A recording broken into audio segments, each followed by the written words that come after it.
My name is Catherine Ross.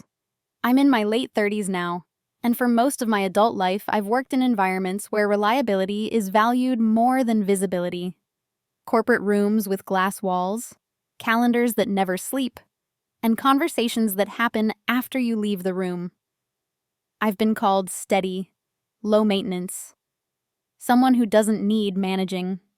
Those sound like compliments. Sometimes they are. Sometimes they're the reason people forget to look up when you're standing right in front of them. If you were to ask my colleagues how they saw me back then, they would probably say I was competent, calm, and not particularly ambitious. Someone who did her job well, didn't make noise, didn't compete for attention. What they didn't see, what I learned not to show, was how closely I listened, how carefully I remembered patterns, and how deeply I believed in fairness even when I didn't demand it out loud. This story isn't about revenge. It isn't about exposing villains or delivering dramatic speeches. It's about something quieter, and in many ways, more uncomfortable. What happens when you realize that being underestimated has consequences, and that silence can either erase you or protect you, depending on how you use it? I want to be clear from the beginning. I'm not telling this to stir anger or to paint myself as a hero. I'm telling it because the moment it begins is painfully common. My promotion was announced, publicly, formally, then given to someone else the very same day. The explanation was simple, almost casual. They said it was a last-minute decision. No raised voices, no apology that lasted longer than a sentence. Just a recalibration of reality that I was expected to accept gracefully. What follows is not a fast story. It unfolds over months, not minutes. It's about the small cuts that don't bleed right away. The ways we normalize being overlooked because it's easier than questioning the system that benefits from our quiet. It's about how people assign you a role without ever asking if you agree to play it, and what happens when, internally, you decide you won't anymore. There are no dramatic confrontations here, no viral moments, no sudden luck. There is preparation, observation, documentation, and a series of choices made without announcing them. The emotional journey moves from confusion to clarity, from disappointment to a kind of calm resolve. Not the kind that seeks to win, but the kind that refuses to lose itself. If you stay with me through this, you'll hear how silence can be mistaken for weakness, how leverage often hides in plain sight, and how consequences don't always arrive with noise. Sometimes they arrive as an absence. Sometimes as a matter of inevitability. I'm sharing this with honesty, not spectacle, because I suspect that if you've ever been reliable enough to be overlooked, patient enough to be dismissed, or calm enough to be underestimated, you may recognize parts of yourself here. Have you ever had a moment where something was taken from you quietly, and you weren't sure whether to speak or to wait? For a long time, I was the person people trusted without thinking about it. Not the kind of trust that comes with admiration or curiosity, but the kind that lets you set something down and walk away, assuming it will still be there when you return. I was dependable in a way that faded into the background. Useful, stable, predictable. In meetings, I was the one who took notes no one asked for, but everyone later requested. I translated vague ideas into timelines, turned ambitious promises into realistic delivery plans, and quietly corrected errors before they became problems. When something went right, it was the team. When something almost went wrong, it was often because I had intervened early enough that no one ever knew there had been a risk at all. People describe me as calm. That was true. But calm is often misunderstood. They assumed it meant I didn't care as deeply, didn't want more, didn't notice when decisions were made without me. In reality, my calm came from discipline. I chose not to react to every slight because I believed consistency would speak for itself over time. My manager used to say I was solid. Not brilliant, not visionary, solid. The kind of employee you lean on while you celebrate others. The kind you don't worry about leaving out of the spotlight because she won't complain. And I didn't.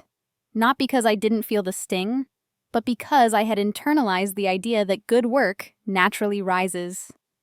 That patience was a virtue that would be rewarded eventually. I was often asked to support new leaders, especially those younger than me. I trained them, filled in their gaps, and made sure their first months went smoothly. They would thank me sincerely, sometimes even publicly, and then slowly stop including me in the conversations where decisions were actually made. I told myself this was normal, that my role was operational, not strategic, that not everyone needed to be seen to be valuable. When promotions were discussed in abstract terms, my name was never contested. People would nod when it came up. "Catherine's great," someone would say. "Very reliable." The conversation would move on. No one argued against me. No one argued for me either. I existed in that comfortable middle space where competence is acknowledged, but ambition is quietly assumed to be absent. I dressed neutrally. I spoke carefully. I didn't interrupt. I waited for pauses that rarely came. And when they did, I made my point concisely, without embellishment. I thought this was professionalism. I thought clarity would be enough. What I didn't realize was that clarity without insistence often gets filed away and forgotten. Outside of work, people saw me the same way. The friend who listens, the one who remembers birthdays, the one who helps you move without making it a story. I had built a life around being low friction. I believed that not taking up too much space was a form of kindness. But invisibility has a cost. It doesn't arrive as pain at first. It arrives as a subtle erosion. You start to question whether wanting more is greedy, whether disappointment is a failure of gratitude, whether silence is maturity or avoidance. To them, I was safe. I wouldn't make waves. I wouldn't challenge decisions publicly. I wouldn't force anyone to feel uncomfortable. They could rely on me to absorb the unglamorous parts of the work and still show up composed the next day. What they didn't understand was that I was paying attention, that every time my contributions were summarized by someone else, every time my readiness was acknowledged but not acted on, I noticed. I remembered. Not with resentment, but with precision. This is who I was to them, the dependable constant, the background stability. The person whose presence was felt most when something went wrong, and only then. And for a long time, I accepted that role without question. Because I thought that being essential, even quietly, was enough. The first time it happened, it was easy to dismiss. It was during a quarterly planning meeting, the kind that stretched across an entire afternoon and ended with more action items than answers. I had spent weeks preparing for it, mapping dependencies, identifying risks, running scenarios no one had asked for, but everyone would eventually need. I knew the material intimately. I had built it. When the meeting started, my manager introduced the agenda and then, without looking at me, asked a newer colleague to walk the room through the operational plan. It wasn't a mistake. I could tell by the way the slide deck had already been shared under his name. My name was in the document history, quietly, like a footnote. As he spoke, he repeated my language almost verbatim. The same phrasing, the same caution around timelines. At one point, he even paused and glanced in my direction, as if checking whether he had missed something.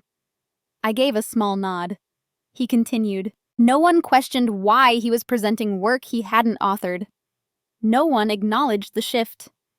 It was seamless, efficient. And when the plan was approved, the room moved on. Afterward, my manager pulled me aside and said, "You did a great job supporting that."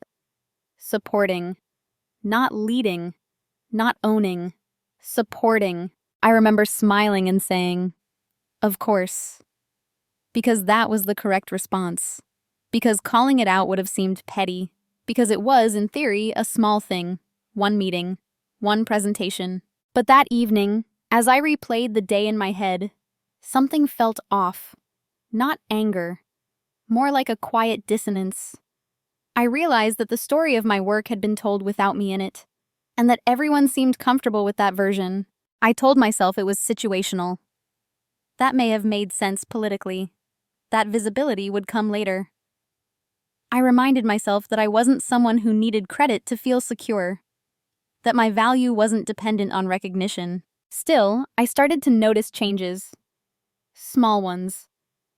Emails where my contributions were summarized by someone else. Decisions that referenced my analysis but didn't include me in the discussion. Praise that arrived indirectly, filtered through another voice. Each instance on its own was explainable. None of it was overtly hostile. There were no insults, no raised eyebrows, no dismissive laughter. Just a gradual reallocation of presence. I didn't protest. I didn't correct the narrative. I didn't say, actually, that was my work. Because I had been taught, implicitly, that doing so would make me difficult, defensive, emotional. And I had worked too hard to be seen as steady to risk that label. Instead, I adjusted. I worked a little harder, documented a little more thoroughly. I told myself that if I made my contributions undeniable, the system would correct itself. But that first small cut did something important. It marked a line. It showed me how easily authorship could be reassigned, how quickly effort could be reframed as support, and how silence could be interpreted as consent. What stayed with me most wasn't the meeting itself. It was how quickly everyone forgot it had ever been different. Including, at first, me. Once the first boundary is crossed quietly, it becomes easier for the next one to disappear. After that meeting, the pattern didn't announce itself. It settled in. I was still included, still consulted, still looped in early enough to fix problems. But the center of gravity had shifted. My work moved through other people before it reached decision makers. My voice became indirect. At first, I framed it as a collaboration. I told myself this was what mature teams looked like: fluid ownership, shared credit. I didn't want to be territorial. I didn't want to seem insecure about recognition. So when someone paraphrased my insights as their own, I let it pass. When my recommendations were presented without my name attached, I stayed quiet. There was a meeting where a senior leader praised a strategy I had developed, addressing the person who presented it. I was sitting 3 seats away. I remember the moment clearly because I felt something tighten in my chest, not enough to hurt, just enough to register. I smiled anyway. I always smiled. I started to hear phrases like, "This aligns with what Catherine usually handles," or, "We'll have Catherine's sanity check this." My role was being defined in terms of maintenance, not direction. Oversight, not ownership. I was becoming the person who made things safe, not the one who moved them forward. And I let it happen, not because I agreed with it, but because challenging it felt like breaking an unspoken agreement. The agreement said, if you're calm, you'll be protected. If you don't ask for too much, you'll be trusted. If you don't make people uncomfortable, you'll be valued.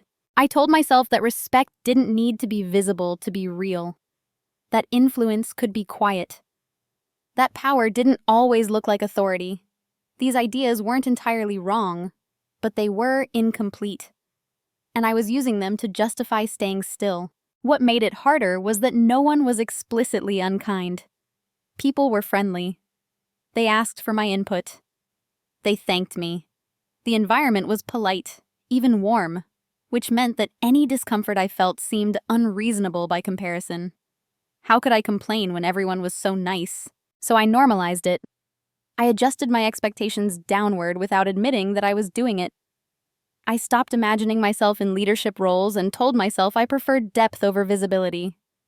I stopped preparing for opportunities I no longer believed were meant for me. The disrespect wasn't loud, it was procedural, built into workflows, embedded in who was invited to which meeting, who was CC'd versus addressed directly. It was the absence of assumption, that I would lead, that I would decide, that I would be seen. And because it was normalized, it became invisible. To them. Almost to me. Almost. It took me longer than I like to admit to understand that I had been cast in a role. No one ever sat me down and explained it. There was no memo, no conversation, no moment where I could point and say, "This is when it happened." It revealed itself gradually, through repetition, through expectations that were never questioned. I was the one who would stay late to make sure things didn't fall apart, the one who absorbed last-minute changes without complaint, the one who could be trusted to fix problems quietly so leadership wouldn't have to explain delays or missteps. If something was fragile, it was handed to me.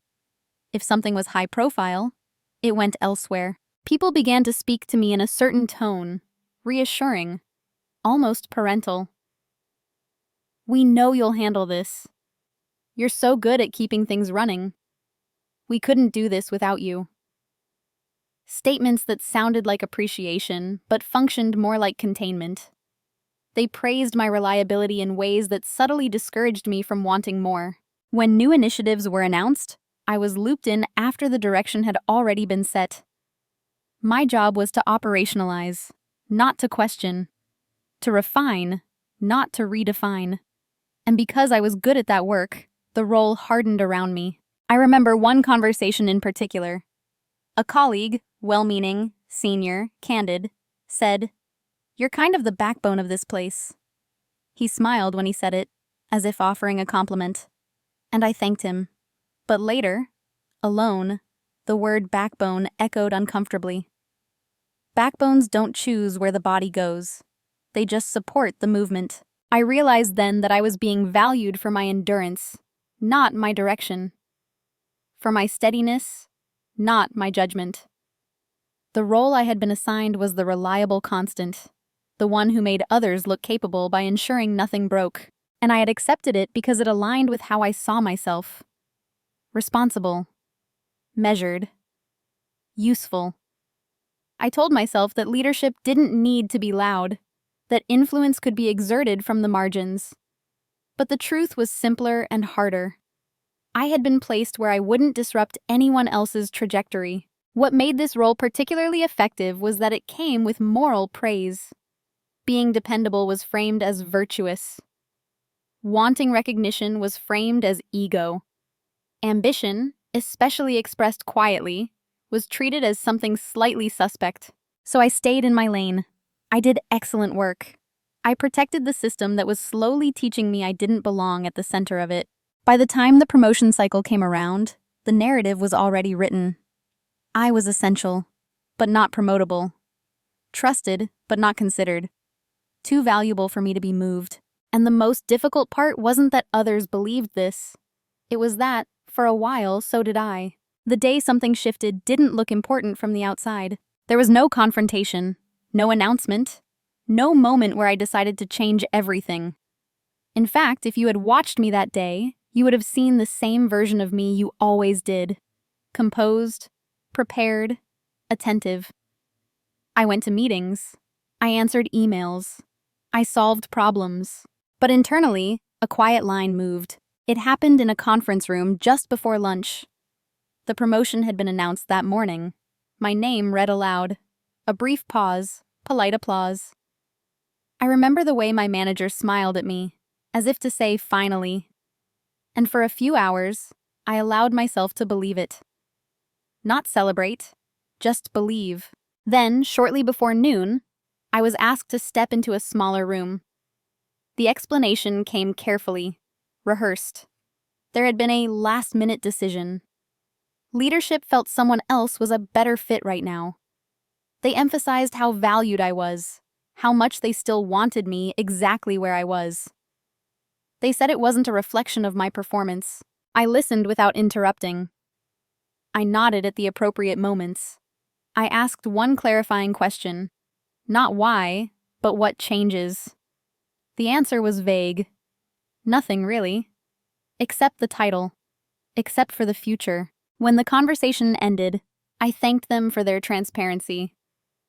That part still surprises people when I tell this story. They expect anger or tears, or at least visible shock. But what I felt was something else. Not devastation. Not even disbelief. It was clarity. As I walked back to my desk, I realized that the decision itself wasn't the turning point. The turning point was how easy it had been for them to reverse it. How quickly my advancement had been treated as adjustable, optional, reversible. How little discomfort the change seemed to cause. I sat down and opened my notebook, the one I carried everywhere but rarely used for anything personal. And for the first time, I didn't write action items or follow-ups. I wrote a sentence. I see the pattern now. That was all. The shift wasn't about proving anything. It wasn't about plotting or planning. It was the moment I stopped assuming the system would correct itself if I just waited long enough. I understood then that silence had not been neutral. It had been instructive. I finished the day the same way I always did. Calm, professional, helpful. But something fundamental had changed. I was no longer waiting to be seen. I was watching. After that day, my silence changed texture. Before, it had been automatic, an instinct shaped by habit and reward. Now it was deliberate. I still spoke when necessary, still offered insight when asked, but I stopped filling in gaps that weren't mine to fill. I stopped volunteering clarity into rooms that hadn't invited me to shape the outcome. No one noticed at first. That was the irony. They were used to my presence being frictionless, my contributions appearing without effort. So when I became more contained, it registered as normal, as maturity, as a focus. People mistook my restraint for acceptance. I continued to deliver exactly what my role required. Nothing less, nothing extra. I met deadlines. I documented processes. I answered direct questions precisely and briefly. But I no longer preempted mistakes that leadership was determined to make. I no longer translated confusion into coherence unless it was explicitly my responsibility. This wasn't passive aggression. It was alignment. I was matching my output to my actual authority. In meetings, I listened more than I spoke. Not because I had nothing to say, but because I was learning. I was watching who deferred to whom, whose ideas were repeated, whose silence was interpreted as consent. I noticed how often decisions were framed as collaborative after they were already made. The interesting thing about strategic silence is that people project onto it. Some assumed I was disengaged. Others assumed I was content. A few assumed I was simply tired. No one assumed I was preparing. And preparation, I learned, doesn't require announcement. I kept my notebook close. Not to record grievances, but to document facts. Dates, dependencies, who owned what in theory versus in practice, where information flowed, and where it bottlenecked.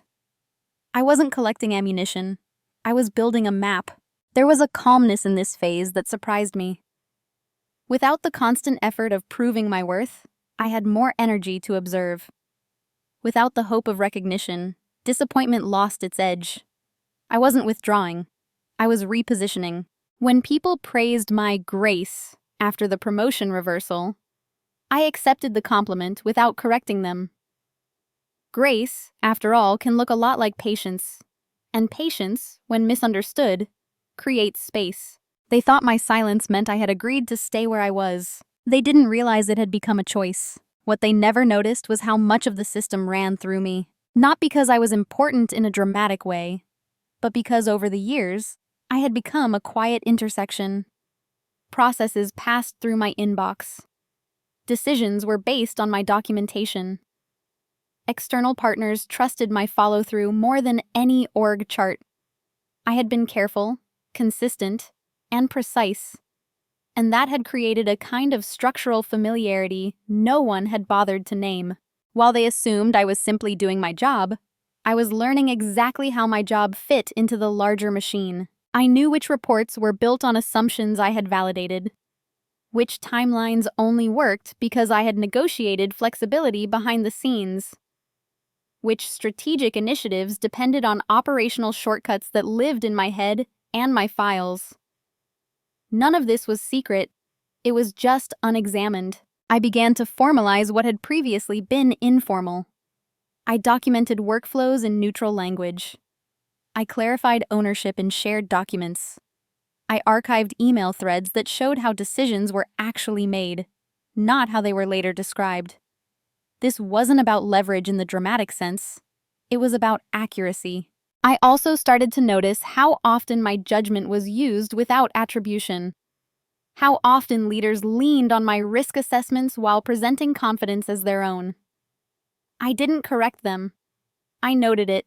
At the same time, I invested quietly in myself. I refreshed certifications that no one had asked for. I reconnected with contacts outside the company, not to complain, just to reestablish professional presence. I listened more than I spoke in those conversations, too. What made this phase invisible was that nothing outward changed. I still showed up on time. I still met expectations. I still appeared, to anyone watching casually, exactly as I always had. But internally, I was no longer operating on hope. I was operating on information. I understood then that power isn't always about authority. Sometimes it's about being the person who knows how things actually work when the slides stop making sense. And I had been that person for years without realizing the implications. They never noticed because they had never needed to. The system worked. Until it wouldn't. And when it didn't, they would finally see what had been holding it together. Just not in the way they expected. The reveal wasn't dramatic. There was no moment where everything suddenly clicked into place with a sense of triumph. It arrived slowly, through accumulation, until one evening I sat at my kitchen table and realized I was no longer confused. I was clear. I spread my notebook open beside my laptop and traced the threads I had been following for months. Process ownership that existed only in practice, not on paper. Vendor relationships that defaulted to me, regardless of who officially led the initiative.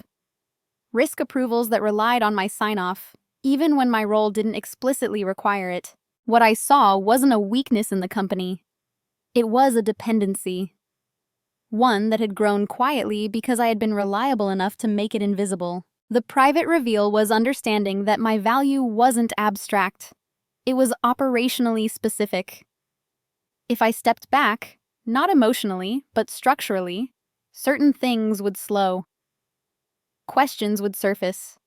Decisions would suddenly require clarification that no one else had bothered to learn. This wasn't a fantasy. It was an observable reality. I didn't feel excitement. I felt something closer to relief. For the first time since the promotion reversal, I wasn't asking whether I had been wrong about my worth.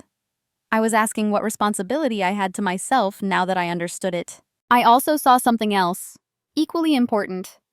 The system wasn't malicious. It was efficient. It placed people where they caused the least disruption. I had been too good at absorbing complexity, too quiet about my ambition. The machine had done what machines do. That clarity removed the last of my anger. I didn't want to punish anyone. I didn't want recognition retroactively.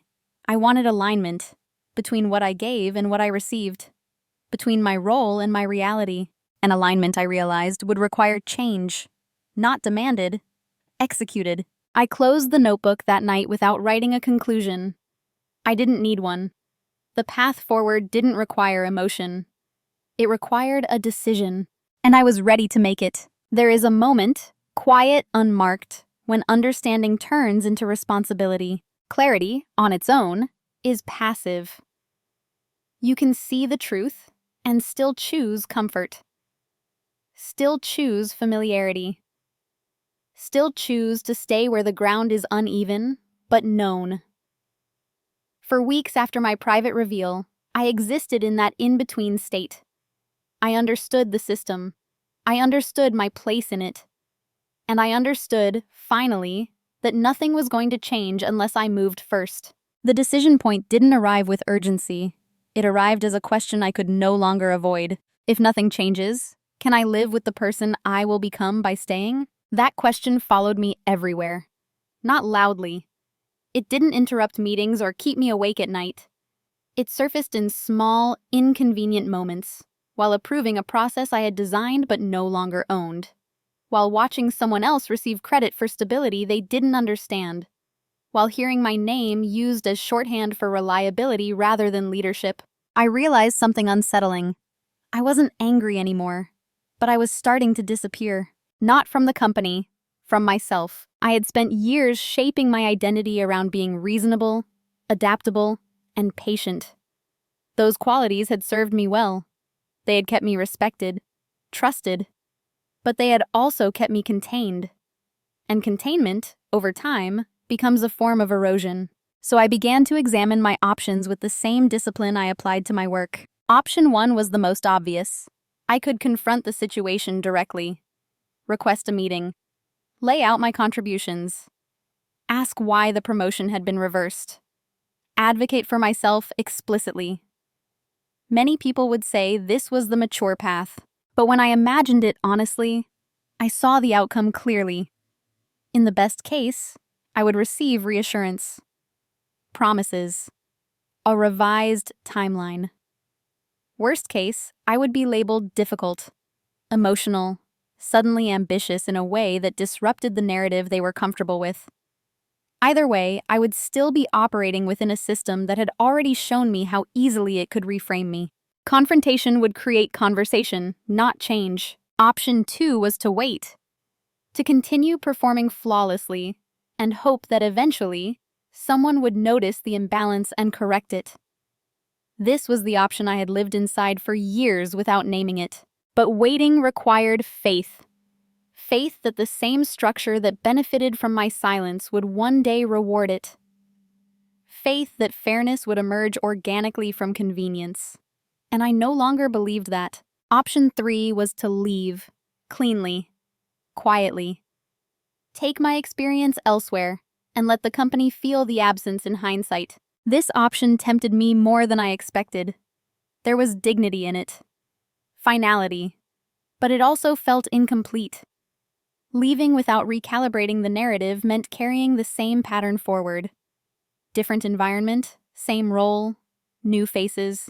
I didn't want escape, I wanted integrity. The final option, the one I resisted longest, was to change my relationship to the system without announcing it. To stop performing the version of myself that had made invisibility easy. To align my actions not with expectation, but with authority. This option required restraint, precision. It required me to act without needing validation. And most importantly, it required me to accept that once I started, there would be no applause, no reassurance, no turning back. That was the irreversible part. I spent several evenings thinking through consequences, not emotional ones, but practical ones. What would happen if I stopped being the silent failsafe? If I allowed ownership gaps to surface naturally? If I honored the limits of my role instead of compensating for them? The answers were uncomfortable, but not catastrophic. Delays would occur. Questions would escalate. Decisions would slow. Not because I caused problems, but because I would no longer prevent them preemptively. I realized then how much of my labor had been anticipatory. I had been solving problems before anyone else even knew they existed. And in doing so, I had removed the feedback loop that would have revealed how much I depended on myself. The decision wasn't to sabotage. That would violate my moral code. The decision was to stop cushioning the system from its own design choices. I also thought about my reputation. The quiet one, the stable one, the one who never made things difficult. I knew that reputation would change. Not because I would become disruptive, but because I would become precise. Precision makes people uneasy. When you stop absorbing ambiguity for others, they are forced to confront it themselves. And people often mistake that discomfort for conflict. I asked myself whether I was prepared for that. Whether I could remain calm while being misunderstood. Whether I could hold my ground without constantly defending myself. The answer surprised me. Yes, because I had already been misunderstood for years. I had simply benefited from the misunderstanding. Now I would outgrow it. The final piece of the decision point wasn't about the company at all. It was about who I wanted to be going forward. I didn't want to be admired for my endurance. I didn't want to be essential but interchangeable. I didn't want to keep confusing being needed with being valued. I wanted my work and my position to tell the same story. So I made the decision quietly, without ceremony. I would stop overfunctioning. I would stop lending authority where none had been granted. I would document, clarify, and deliver exactly to scope. And I would let reality do the rest. This wasn't a threat. It wasn't a strategy designed to force recognition. It was an internal alignment, a withdrawal of excess labor, a refusal to continue subsidizing a system that had already shown me where it placed me. Once I made that decision, something unexpected happened. I felt calm, not relieved, not vindicated, just steady, because I understood that from this point forward, whatever happened would be honest. If the system adjusted, it would be because it had to. If it didn't, I would have my answer without needing to ask the question again. This was the moment the story stopped being about what they did to me and became about what I chose not to do anymore. And that choice, once made, could not be reversed. Once the decision was made, I didn't feel the urge to act quickly. That was the first sign that it was real. In the past, any internal shift I'd experienced had come with restlessness, an urge to do something, to fix, to explain, to accelerate resolution. This time, there was none of that. The decision didn't create momentum. It created steadiness, a sense that the next steps didn't need force, only consistency. So I moved slowly, precisely, almost invisibly. I didn't announce boundaries. I honored them. The first changes were so small they were nearly untraceable. A request arrived late on a Friday afternoon, loosely worded, with an implied expectation that I would just handle it. Before, I would have. I would have worked through the weekend, not because anyone demanded it, but because the problem existed, and I was capable of solving it. This time I replied with 3 sentences: clear, neutral, professional. I asked who owned the final decision. I asked what deadline had been communicated externally. I asked whether this task had been formally prioritized against my current commitments. No defensiveness, no refusal, just questions. The response didn't come until Monday. That alone told me something had shifted. Another time, a meeting was scheduled to pressure test a plan that had already been approved. Historically, this meant I would surface risks quietly, adjust timelines diplomatically, and ensure the plan survived contact with reality. This time, I listened. When asked directly, I answered honestly, but narrowly. I didn't extrapolate. I didn't rescue. I didn't soften. The room felt slightly less confident afterward. No one blamed me. They simply felt for the first time the weight of their own assumptions. I began to notice how often my labor had functioned as insulation. I had protected people from the consequences of vague thinking, rushed decisions, and unclear ownership. And in doing so, I had trained them not to notice the insulation existed. Removing it didn't cause immediate damage. It caused awareness. Emails took longer. Clarifications increased. People circled back on decisions they had previously rushed through. There were more follow-ups, more alignment meetings, more requests for confirmation. All of it was reasonable. All of it had always been necessary. I also became more exact with language. Where I had once said, "I'll take care of it," I now said, "I can support once ownership is confirmed." Where I had once said, "This should work," I now said, "This works if these conditions hold." Subtle shifts, but language shapes expectation, and expectation shapes behavior. One of the hardest habits to break was anticipatory compliance, the instinct to act before being asked, to solve problems before they surfaced. That instinct had been praised for years. It had made me invaluable. It had also made me invisible. So when I saw a potential issue developing outside my scope, I documented it and shared it with the appropriate owner instead of intervening directly. If they acted, the issue would be resolved. If they didn't, the issue became visible. Either outcome was honest. There were moments of discomfort. Times when I knew I could fix something in minutes that would otherwise take days. Times when I felt the familiar pull of responsibility tug at me, not because it was mine, but because it was easy. Those were the moments I paused. I reminded myself that ease is not the same as alignment. If the system depended on my constant overextension to function smoothly, then the system wasn't functioning. It was borrowing stability, and I had stopped lending it without acknowledgement. Externally, I adjusted with the same care. Partners who had come to rely on my responsiveness began to experience a more formal process. I didn't disappear. I didn't disengage. I redirected. consistently. Some adapted quickly. Others expressed mild confusion. No one expressed anger. Confusion is quieter than conflict, but it's more revealing. Internally, I noticed something else. My calendar changed. Not dramatically, but noticeably.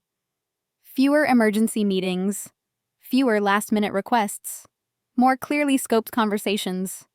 It wasn't because people needed me less. It was because they had to think more before involving me. That alone shifted the dynamic. I also stopped narrating my intentions. I didn't explain that I was focusing on scope. I didn't say I was realigning priorities. I didn't frame my actions as self-care or strategy. I simply did the work as defined. People tend to argue with explanations. They have a harder time arguing with consistency. Weeks passed, then months. The machine continued to run. But the quiet efficiencies I had once provided without recognition were no longer automatic. Small inefficiencies appeared, not failures, but friction. The kind that prompts questions. Why does this take longer now? Who owns this decision? Why wasn't this caught earlier? The answers were always there. They just weren't comfortable. Still, no one connected the dots. No one said my name in relation to the change. They assumed complexity had increased. Those priorities had shifted. That growth had consequences. They weren't wrong. What they didn't realize was that the growth they were feeling wasn't new. It had always existed. I had simply stopped absorbing it on their behalf. There was a particular afternoon when I realized just how invisible this phase was. A senior leader commented in a meeting that things felt a bit less streamlined lately. He said it casually, without accusation. Others nodded. Someone suggested a process review. I sat quietly and took notes. Not because I felt responsible, but because I wasn't. That was the difference. Moving in silence doesn't mean doing nothing. It means doing exactly what aligns with your role, and nothing that erases you beyond it. I hadn't withdrawn effort. I had withdrawn excess. And excess, I learned, is often what systems rely on most. The longer this continued, the clearer something became to me. Even if nothing else happened, even if no one ever acknowledged the shift, I had already reclaimed something essential. My labor was finally proportional to my authority. My calm was no longer compliance. My silence was no longer erasure. It was structured, and structure, once changed, alters everything that depends on it, whether anyone notices right away or not. The consequences didn't arrive with an announcement. They arrived as a feeling, a subtle sense, shared but unnamed, that things were taking longer than they used to. Those decisions required more follow-up. Those projects felt heavier, not because they were more complex, but because fewer things were being quietly absorbed before reaching the surface. At first, the discomfort was attributed to growth. The company was expanding. New hires were onboarding. Priorities were shifting. These explanations were convenient, and they allowed everyone to move on without asking deeper questions. Including me, I continued to operate within my defined scope. Calm, consistent, exact. And because I wasn't refusing work, because I wasn't disengaged or emotional, there was nothing obvious to confront. The system didn't feel attacked. It felt exposed. Small things began to slip. A vendor followed up twice on a decision that had previously been handled in a single exchange. A deadline was pushed, not missed, just adjusted, because someone realized late that approval hadn't actually been secured. A meeting ended without resolution because no one in the room could confidently say who owned the final call. None of these moments was dramatic, but they accumulated. What changed most noticeably was the tone of conversations. Where there had once been certainty, there was now qualification. Where there had once been speed, there was now caution. People began to say things like, "We should probably double-check this," or "Let's make sure we're aligned before moving forward." Alignment, I noticed, was often code for "we're not sure anymore." In the past, I had provided that certainty without being asked. I had filled in gaps intuitively, smoothing transitions before they became visible. Now, those gaps remained visible long enough to be acknowledged. Still, no one blamed me. That's an important detail. When systems rely on invisible labor, they rarely recognize its absence as intentional.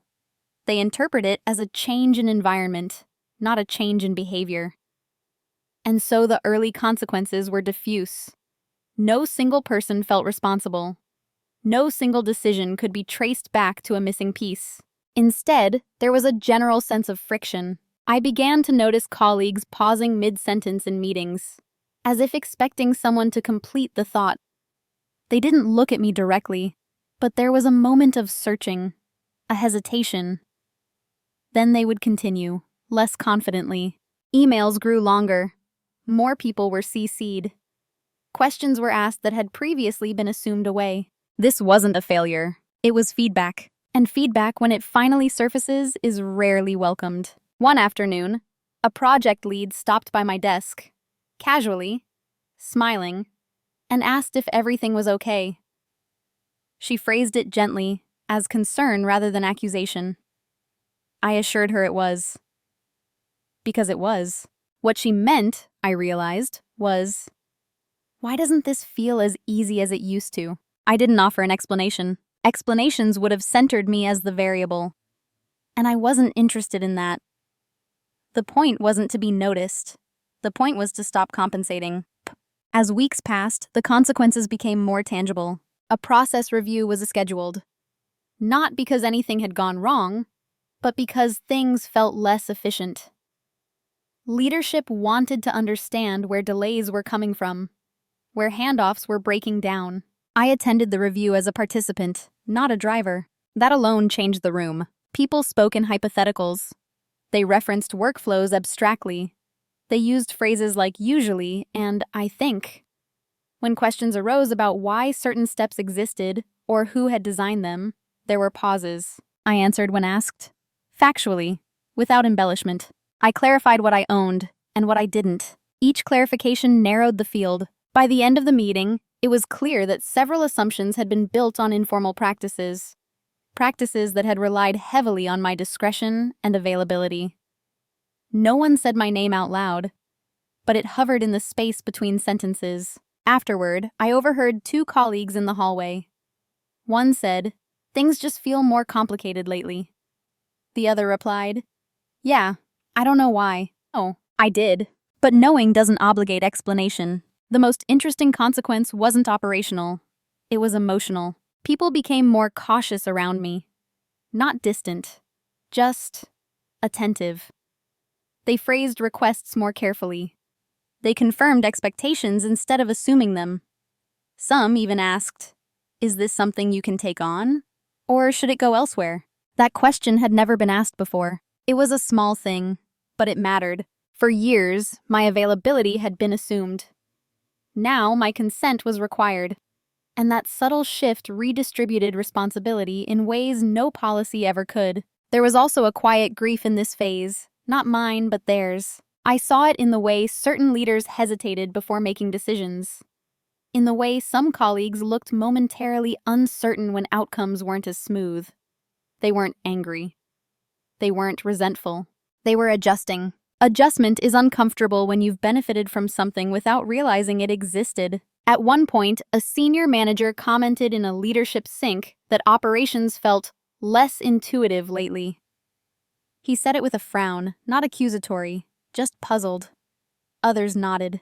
Someone suggested more documentation. I almost smiled. Documentation had never been the issue. Interpretation had. Still, I said nothing. Because the consequences that matter most are the ones people arrive at themselves. By this point, the loss was no longer abstract.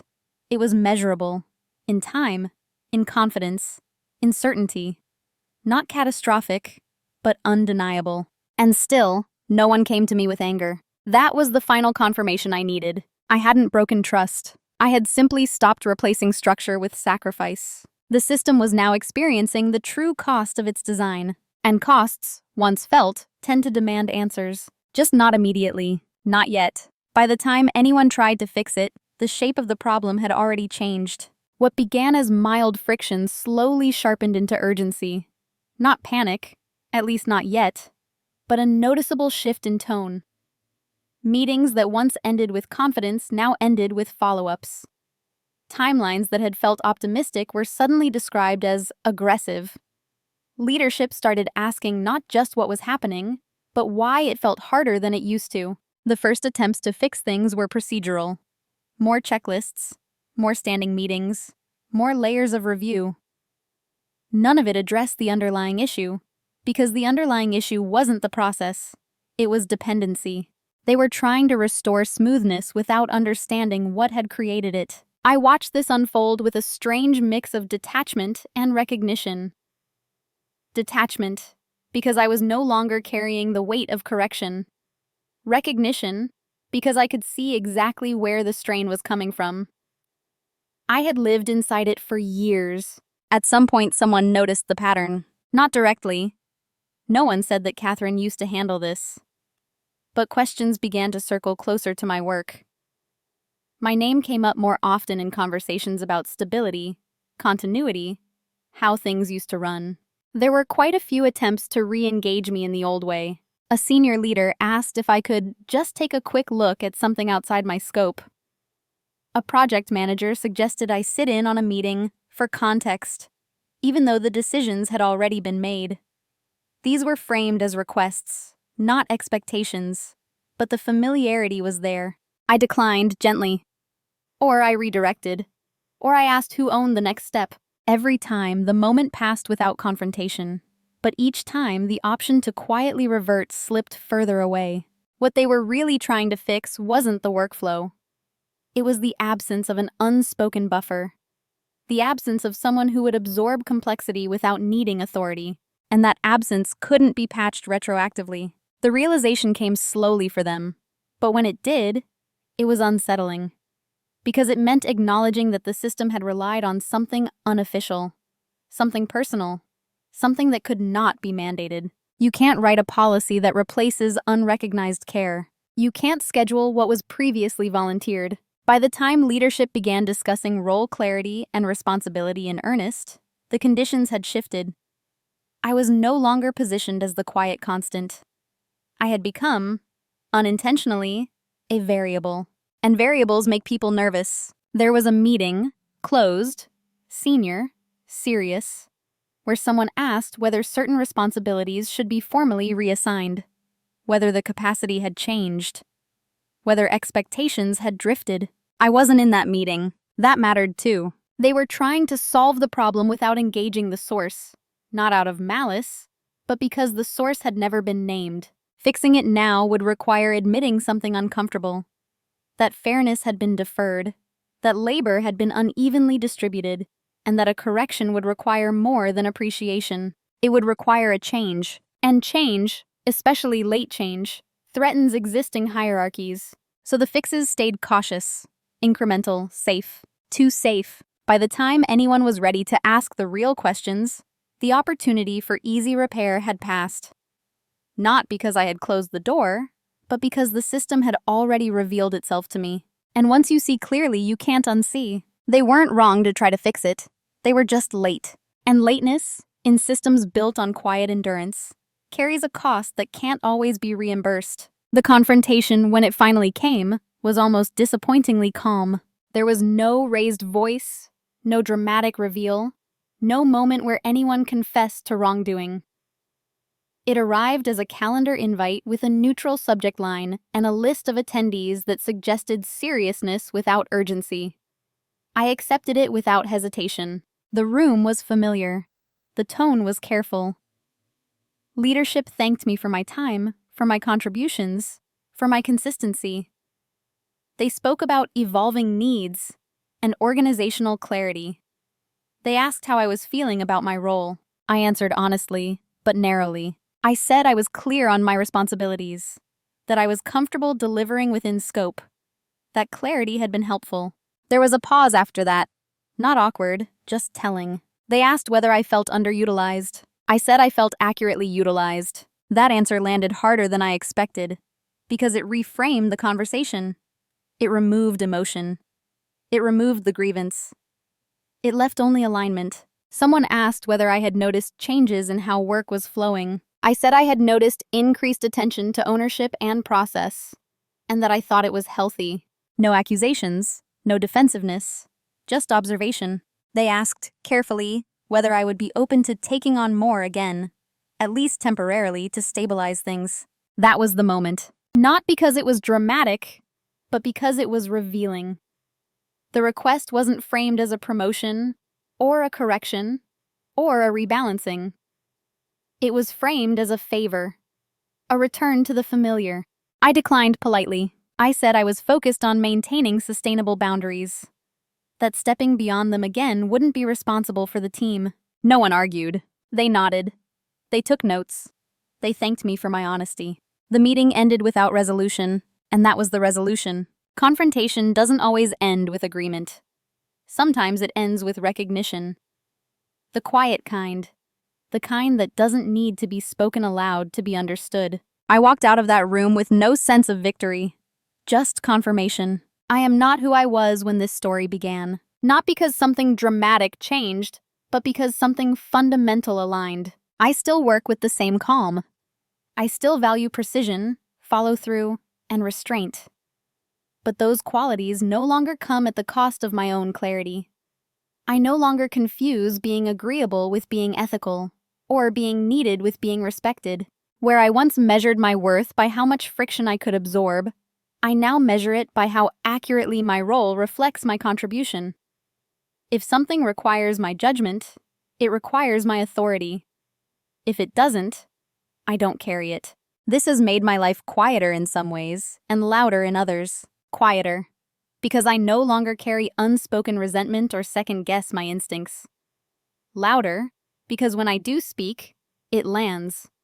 Not because I demand attention, but because I don't dilute it. People interact with me differently now. Some are more cautious, some are more direct. A few are still adjusting. But the dynamic has changed. I am no longer assumed. I am consulted. I don't regret the years I spent being reliable. They taught me discipline. They taught me systems. They taught me the cost of silence, and the power of it when chosen. What I regret, if anything, is believing that fairness would arrive on its own timetable. Fairness, I've learned, isn't passive. It responds to structure. I didn't need to become louder to be seen. I needed to become clearer. And clarity, once established, tends to reorganize everything around it. There's a temptation, when a story like this ends, to look for a moral that feels sharp or satisfying. Something that proves a point. Something that rewards patience with triumph, or punishes blindness with regret. But the truth is quieter than that. No one in this story was ruined. No one was publicly exposed. No dramatic justice was delivered. What changed wasn't the people, it was the structure. And structure, once adjusted, changes outcomes without needing villains. For a long time, I believed that being calm meant being good. If I stayed reasonable, fair outcomes would eventually find me. I believed that silence was maturity, that endurance was strength, and that wanting alignment was selfish. What I learned instead is that systems don't correct themselves out of gratitude. They correct themselves when the cost of imbalance becomes visible. I didn't win by outmaneuvering anyone. I didn't even win in the traditional sense. I simply stopped paying a price I had never agreed to. I stopped offering labor that erased me. I stopped confusing kindness with compliance. The most important shift wasn't external. It was internal. I no longer needed to be seen to know my value. And paradoxically, that's what made everything else rearrange itself. If there's a lesson here, it's not to speak louder or fight harder. It's worth noticing where your effort is quietly subsidizing a system that doesn't fully acknowledge it. To ask whether your silence is chosen or assumed. Because when silence is assumed, it becomes a resource others will use without realizing it has limits. And when you reclaim it, not with anger, not with spectacle, but with clarity, the world doesn't collapse. It recalibrates. I'm sharing this story not as instruction, but as reflection. Because many of us live inside roles we never consciously accepted. We perform them well. We perfect them. And one day, we wake up realizing they no longer fit. If this story resonated with you, I'd like to know. Have you ever realized that your silence was holding more together than anyone understood? And what happened when you stopped carrying it alone?